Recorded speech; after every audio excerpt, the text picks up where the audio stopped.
Raha ny pray isan-taona ao amin'ny FLM tobo fanantenana 67 hectara izay atsiarovana indrindra fiombonana eo anatrehanao ao anatin'izao isan-taona izao. Mangataka ny fanatrehanao mandrakariva izay, indrindra ny isian'ny fankalalana feno, ny famatoranay amin'ny finoana, ny fankazaranay aminao amin'ny alalan'izao isan-taona izay tanterahanay izao. Dia apetrakay ampelantananao ry Jesosy Kristy Tomponay, izany vavaka asandratray ho anao izany. Amen. Faly miarabantsika rehetra ry havana nahatratra ty fotoanan'io ity, izay fotoana ahafahantsika rehetra miara-mandray ny tenin'Andriamanitra, ary miarabantsika rehetra ihany koa mahatratra zao isan-taona tanterahantsika eto Antsahamanitra zao. Ny tenin'Andriamanitra izay anjarantsika dia alaina ao amin'ny Salamo 7:20. Salamo 7:20, ny andininy voalohany ary ny andininy fahaenina. Rehefa hitantsika dia toy izao ny vaky ny teny amin'ny anaran'i Jesosy. Sambatra izay rehetra matahotra an'i Jehova izay mandeha amin'ny lalàny, fa hohaninao tokoa ny asan'ny tananao. Sambatra sady ambinina ianao, ny vatinao dia tahaka ny voaloboka mahavokatra ao anatin'ny tranonao. Ny zanakao dia tahaka ny zanak'oliva manodidina ny latabatrao. Indro fa toy izany no hitahiana izay lehilahy matahotra an'i Jehova, hita ianao avy eo zionany Jehova, ary ho faly ahita ny fahasoavan'i Jerosalema ane ianao amin'ny andro rehetra izay iainanao. Eny, ahita ny zafinao ane ianao, fiadanana ane ho an'i Israely. Amen.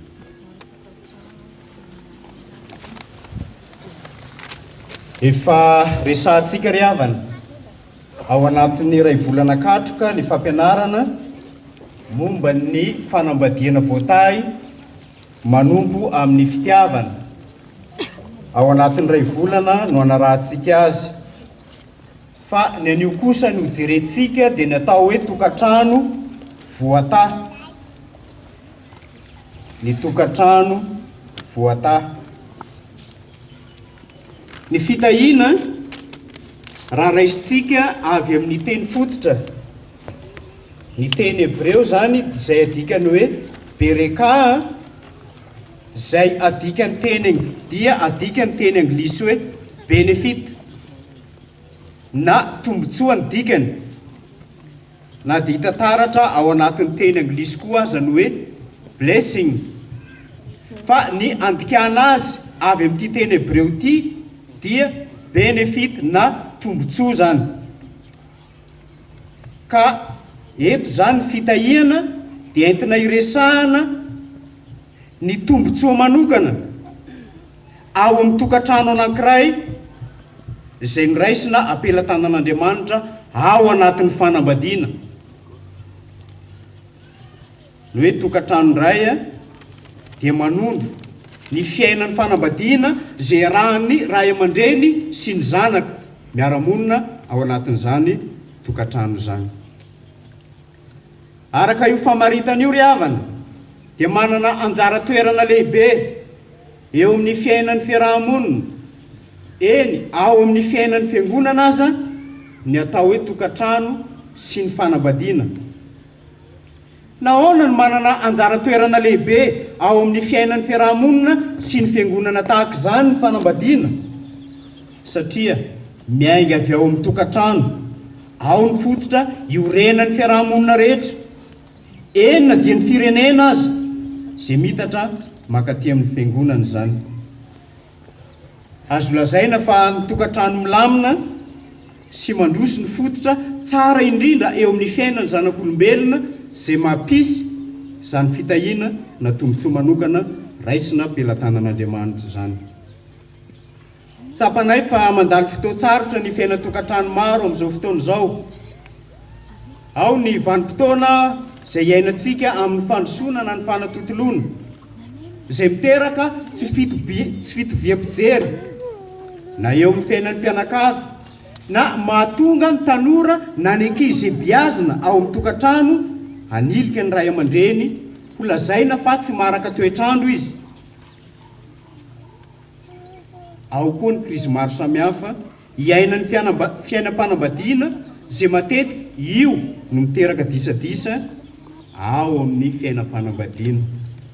Zany nahatonga ny safidianana ny fampianarana mba ho fanabeazana, ho fanolokoloana ny fiainan'ny mpanaky ny kristianina rehetra, mba hamary toerana tsara ny fankatiavana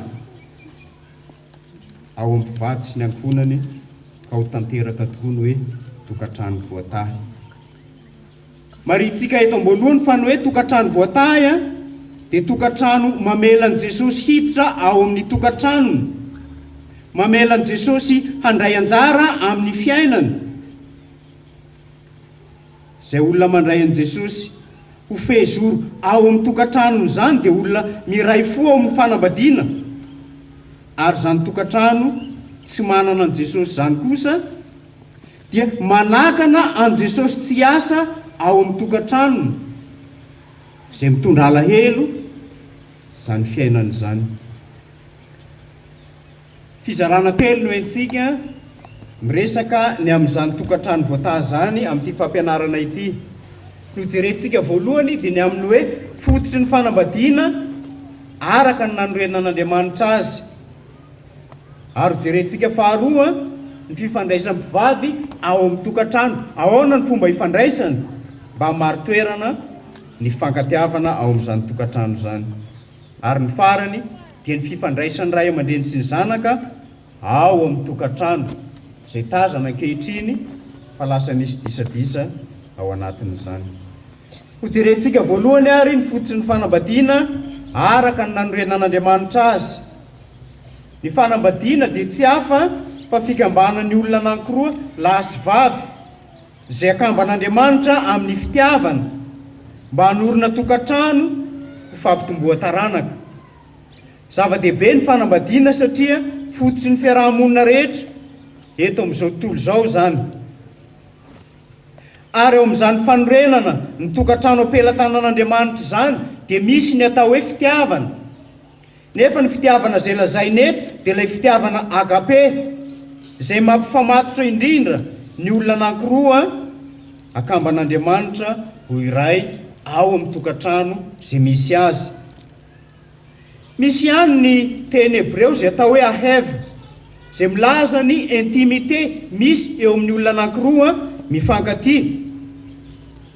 Fa na misy aza ny intimité, raha tsy ao ilay fitiavana agape izay tsy mitady ny azy fa tia manasoa sy mikarakara ny hafa, dia tsy tanteraka zany fankatiavana zany ao amin'ny fiaina tokantrano. Mahafiorina ny tokantrano izay ahorina ao anatin'izany fitiavana agape zany. Ary ny mpivady ao anatin'ny tokantrano ihany koa dia tsy maintsy mifanaiky fa hifankatia izy, satria misy ny olona izay mieritreritra hivady no ny tombotsoa manokana izay mety ho azony, avy amin'ny lahy na avy amin'ny vavy. Misy koa ny olona izay miditra ao anatin'ny fiainam-panambadiana satria mieritreritra izy fa raha miditra amin'izany lafim-panambadiana zany dia izy fiadanana feno ao amin'ny fiainany. Fa nolazain'ny tenin'Andriamanitra kosa ny fankatiavana dia manondro fanoloran-tena, fampitsimbinana, fifanasoavana lalandava, ary olona anankiroa vonona isedra na mora na mafy eo amin'ny fiainana.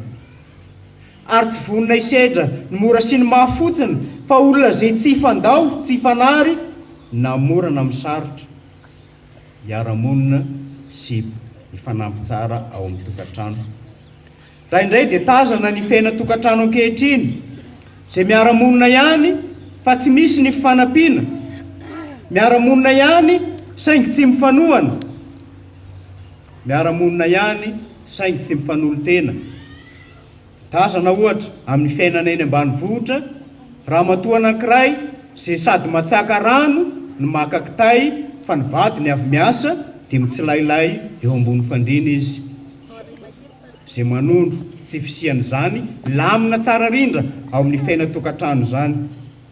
Ho antsika ety an-drenivohitra, raha samy miasa ny lahy sy ny vavy dia manatombo ny amin'ny vavy amin'ny alalan'ny fikarakarana ny ankonany ao amin'ny tokantrano, faranga kosa mamaky gazety na mijery télé.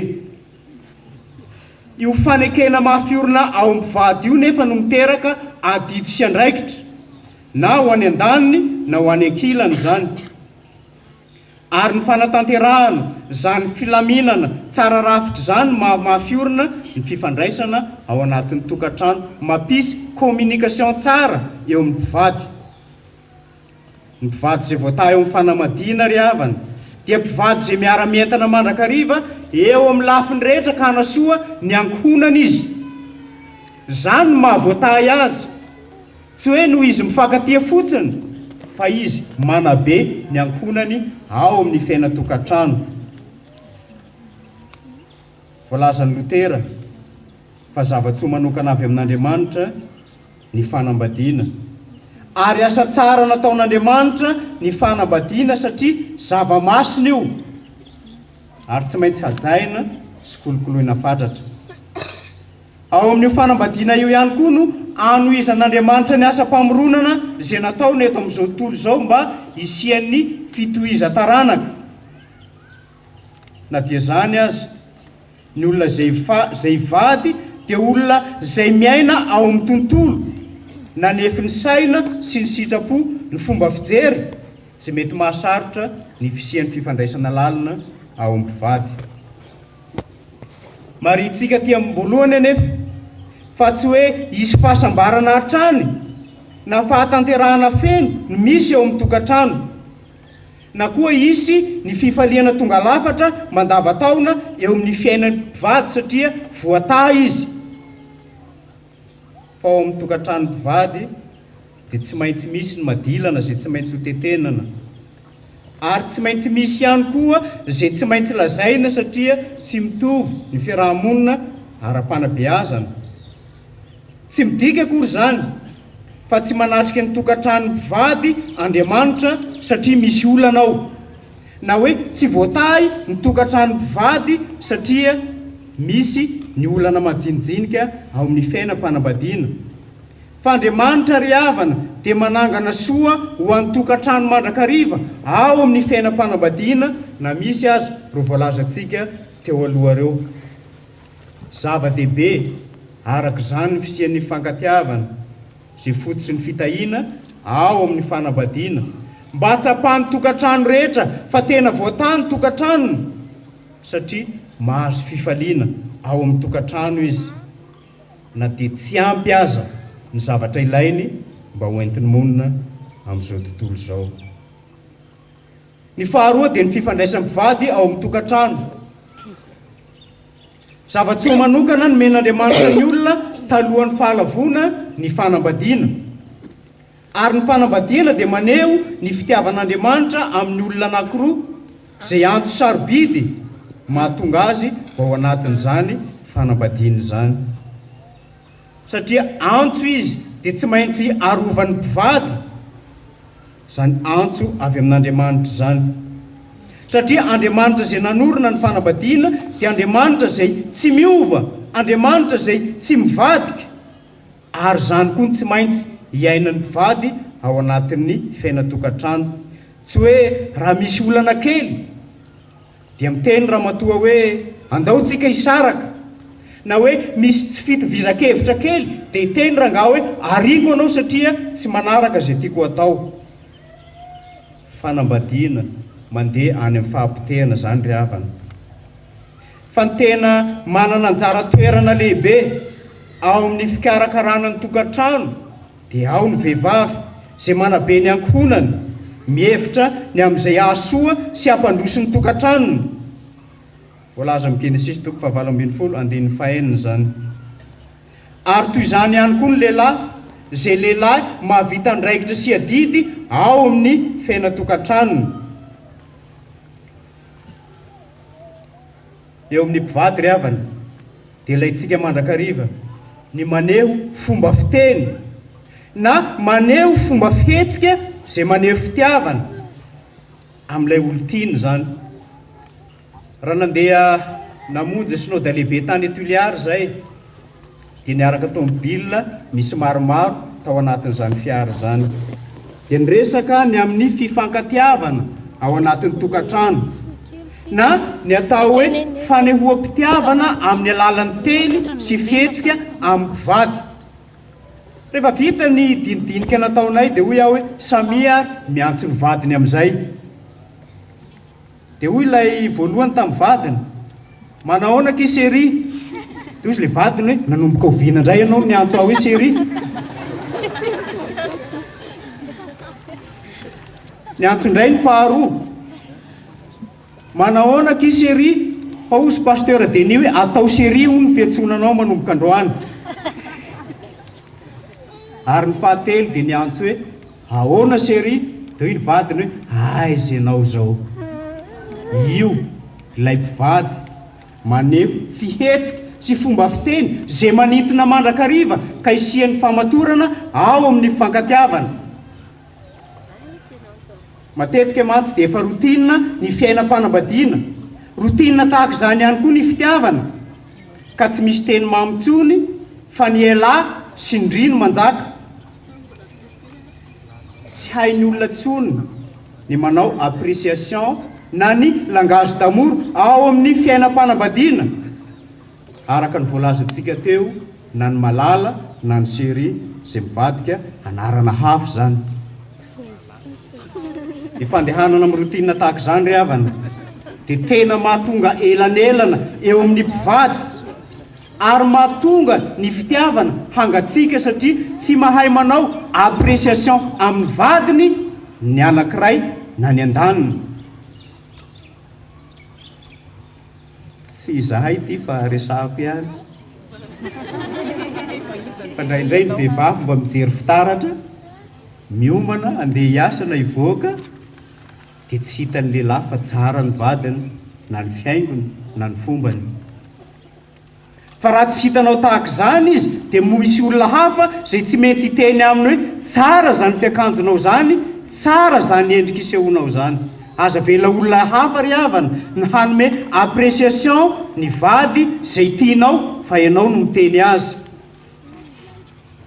Indraindray mba manomana latabatra tsara tarehy, misy voninkazo, misy labozia mirehitra, faly rangara fa tonga ao anatin'ny tokantrano, saingy hadino fa nisy hery izay nentina ny karakarana an'izany. Ilaina ny appréciation. Tahaka izany ihany koa ny lehilahy izay tsy fanaontsika malagasy loatra fa tazana amin'ny Amerikanina ohatra, izay tonga avy any amin'ny toerana leny mitondra voninkazo ho an'izay tiany izy, satria reraka raha matoa vokatry ny fikarakarana na dia tolorana voninkazo azy dia apetrany eo amin'ny vazy zany, miverina indray izy manao ny raharahany. Rotina eo amin'ny fiainam-panambadiana zany. Raha tsy mirindra ny fitiavana dia mety hisy olana ao amin'ny fiaina-tokantrano, ary io no miteraka ny herisetra roa karazana ao amin'ny fanambadiana.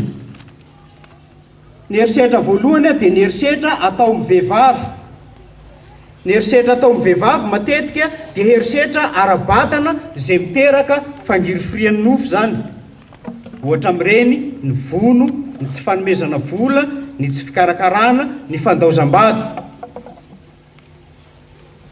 Ary vokatr' izany dia miteraka tahotra sy horohoro mandrakariva eo amin'ny vehivavy zany, fangirifiriana vokatry ny herisetra zany. Satria mangirifiry lalandava izy dia misy ratra avy ao anatiny, ary zany ratra zany dia miteraka valifaty amin'ny fotoana anankiray. Ty raha matoa anankiray ity rehefa vonono vadiny foana ao tokantrano dia andrasany rehefa mamy le rangahy. Rehefa mamy le rangahy dia mba mandraiky fafa koa izy mamono araka izay tratrany heriny an'ity vadiny ity, satria io mba hanihery ahafahana mamaly, satria malemy vokatry ny toka le rangahy. Misy fanararaotana, famoretana, herisetra ao anatin'izany rehetra zany. Fa misy ihany koa ny atao hoe herisetra atao amin'ny lehilahy izay ataon'ny vehivavy. Ankehitriny ry havana dia manao herisetra amin'ny lehilahy ihany koa ny vehivavy.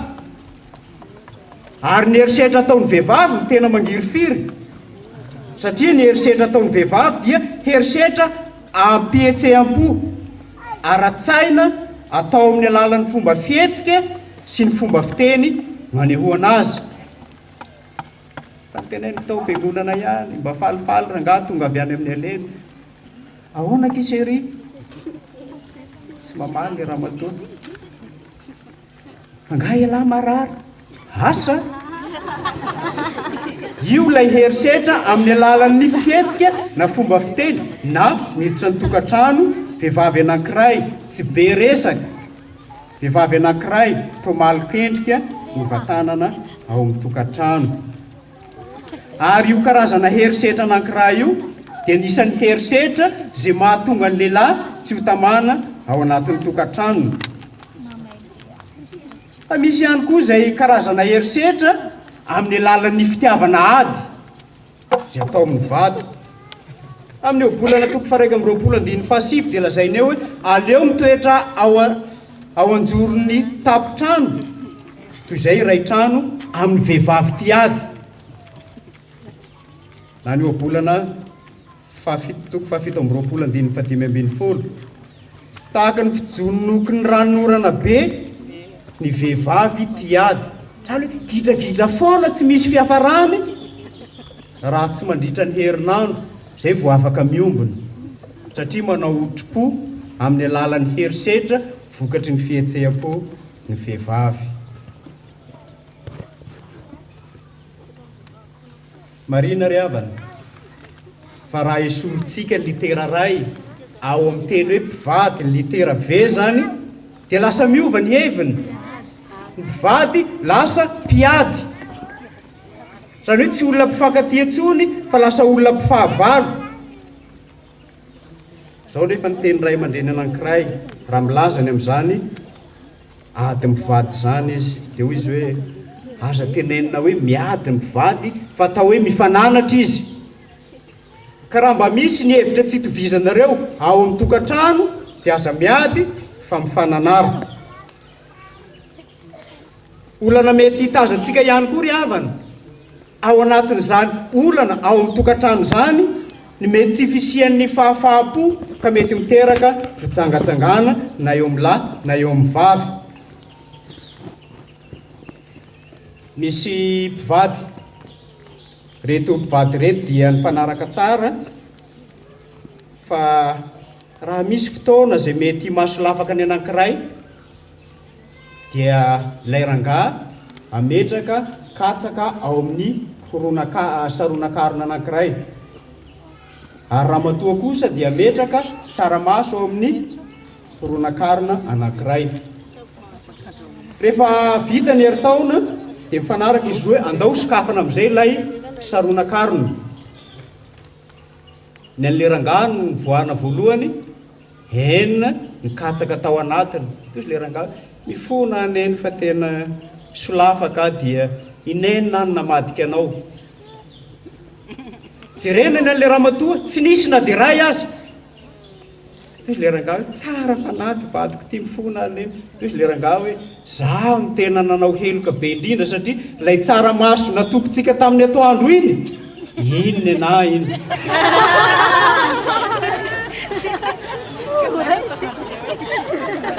Iny ny anjarany tsaramaso natiny saronan-karona natao laoka. Raha jerena tao vidy, efa lany le izy nampiasaina tamin'ny atoandro.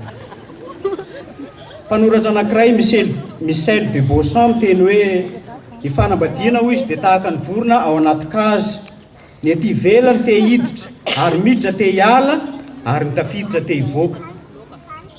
Raha tsy misy ry havana ny fitiavana maro-potitra dia tanteraka tokoa zany fiteny Michel de Beauchamp zany eo amin'ny fiainam-panambadiana. Fa ny zava-dehibe dia izao, ilaina ny mivavaka mandrakariva miompo amin'ny fanahy mba hahatonga ny mpivady hanana fotoana ahafahana miara mivavaka, fampitondram-bavaka mba hialana amin'izay mety fisian'ny zava-doza eo amin'ny fiainan'ny mpivady. Ny fahatelo farany ry havana dia ny fifandraisan'ny ray aman-dreny sy ny zanaka eo amin'ny tokantrano. Anisan'ireo fitahiana izay omen'Andriamanitra mpivady ny fananana ankohonana, izay manana anjara toerana lehibe eo amin'ny fiainan'ny kristianina ny fisiany. voalaza ny salamy fa 720 izay nivakina tamintsika teo fa tena fitahiana avy amin'Andriamanitra ihany tokoa ny fananana ankohonana sambatra ao amin'ny fiaina tokantrano. Na dia voalaza antsika aza nefa fa misy fitahiana omen'Andriamanitra ao amin'izany fananana farasy dimby zany, dia hita ihany koa fa misy ny fifanalavirana eo amin'ny ray aman-dreny sy ny zanaka vokatry ny tsy fisian'ny fitoviam-pijery eo amin'ny ray aman-dreny sy ny zanaka vokatry ny vanim-potoana izay iainantsika ankehitriny. Voalaza ny ohabolana toko fahaenina andiny 20 ny hoe anaka tandremo ny didindrainao ary aza mahafoy ny lalan-dreninao. Mampianatra sady ny ohabolana ao amin'izany fa misy ny fampifehezana ao amin'ny tokantrano voatay fa tsy mandeha ho azy satria misy fanabeazana izay tsy maintsy aorin'ny ray aman-dreny manombo amin'ny fahakely hatramin'ny fahalebiazana zany mba ho sambatra ny tokantrano izay vatanana zany ankohonana zany. Noho izany dia manana andraikitra eo amin'ny ankohonany ny ray aman-dreny araka ny voalazan'ny Efesianina toko 4 manao hoe ary ianareo ray aza mampahatezitra ny zanakareo fatezao ny famaizana sy ny fananaran'ny tompo izy. Amin'ny teny grika ny hoe mampahatezitra dia avy amin'ny mahatohateny hoe parorgijo. Ny dikany amin'ny teny anglisy dia hoe to provoke to anger, izany hoe mihaika amin'ny fahatezerana. Ianareo ray aza miaika ny zanakareo amin'ny fahatezerana fa sao dia ilay fiaikena lay haika atao amin'ny fahatezerana miteraka disadisa ao amin'ny fiainam-piarahamonina na ao amin'ny tokantrano, satria zany haika atao zany dia aseho amin'ny alalan'ny didi-jadona na amin'ny teny mpife lehibe izay tsy zakany ankizy ao amin'ny fiaina-tokantrano.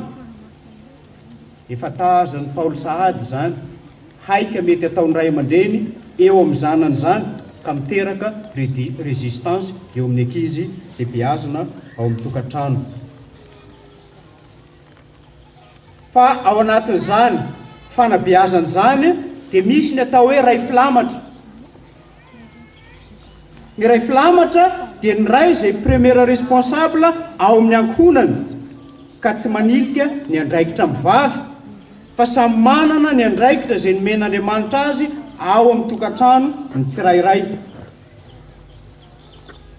Ny ray ry havana dia natao hanana ny atao hoe autorité izy ao amin'ny tokantrano, fa ny reny kosa dia natao hanana ny atao hoe amoro izy ao amin'ny tokantrano.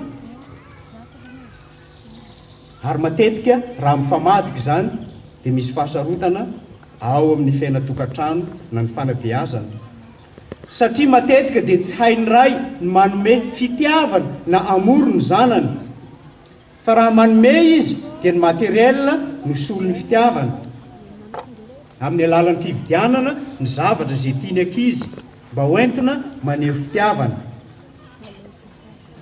Fa ny reny ihany koa satria tsy nomenany zany autorité amin'ny fifehezany zany izy dia manana fahasahiranana izy eo amin'ny fanabeazana ny zanany, ary zany mahatonga ny reny rehefa mikapoka ny zanany ka rehefa mitomany ny zanany dia raha ny safisafina hoe mangina fa hividianako bombo rehefa avy eo, satria tsy natao hanana an'izany autorité zany izy fa natao kosa hizara ny atao hoe amoro.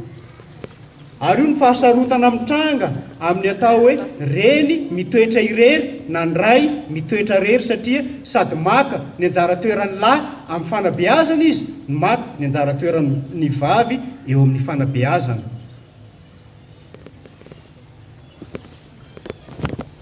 Zavatra mahafinaritra indrindra nefa mampime ihany koa ny fahitanany ray rehefa misy zavatra mety ataony zanany na misy fahombiazana dia miteny izy hoe it's my boy, izy ny teny anglisy, tia ny zanako, mirehare izy ao anatin'izany fahombiazana zany. Fa rehefa misy kosa ny zavatra tsy mety na ditra ataony zanany any amin'ny toerana izay misy azy dia samy teny izy hoe ramatoa io ny zanakao, iro indray ny ditrany, fa madika ny rasa fa zanak'ilay ramatoa izy rehefa misy tsy mety atao fa zanaky dady izy rehefa tonga amin'ny fahombiazana. Fa misy ihany koa ny atao hoe reny filamatra. Reny filamatra dia tsy reny fotsiny izy fa reny evanjelisitra izy.